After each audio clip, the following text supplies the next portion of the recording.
Mission भुलाइल, छूट गईल धभाइल मंगल चांद के मिशन भुलाइल।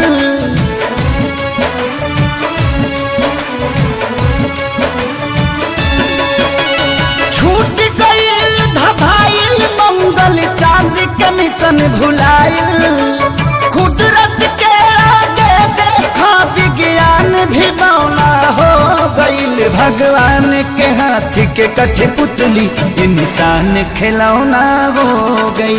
भगवान के हाथ के कठपुतली इंसान खिलौना हो गई।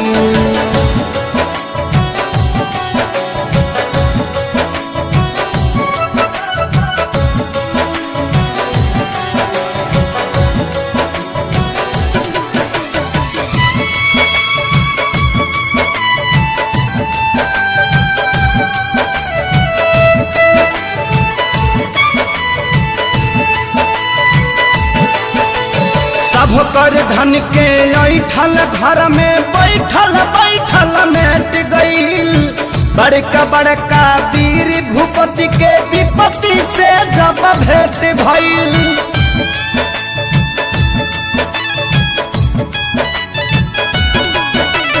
सब कर धन के ऐठल घर में बैठल बैठल मेट गईल। बड़का बड़का वीर भूपति के विपत्ति से जब भेंट भइल।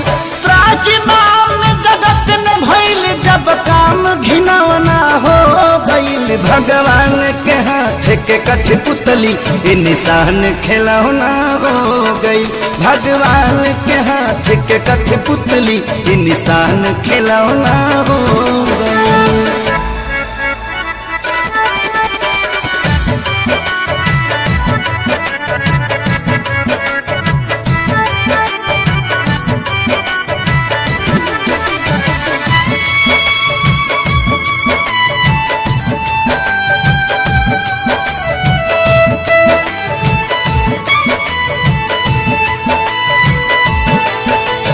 माथी पकैसन मौत नाचे देखनी जब नजार हो। अपनों से मिले जुले में लागता बदर हो।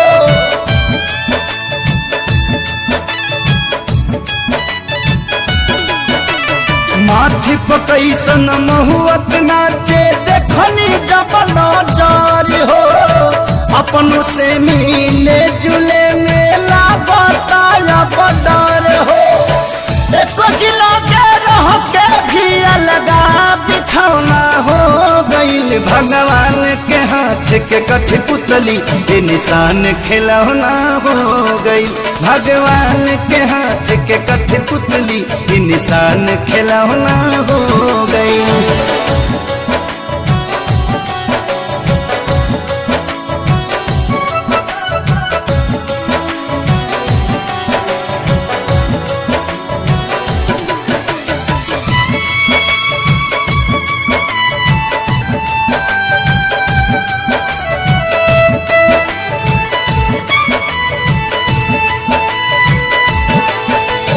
राजा के हथवा जोड़त देखनी प्रजा से करत गुहार हो। इहे देखी जिंदगी के लागल का बाकी मत हमार हो।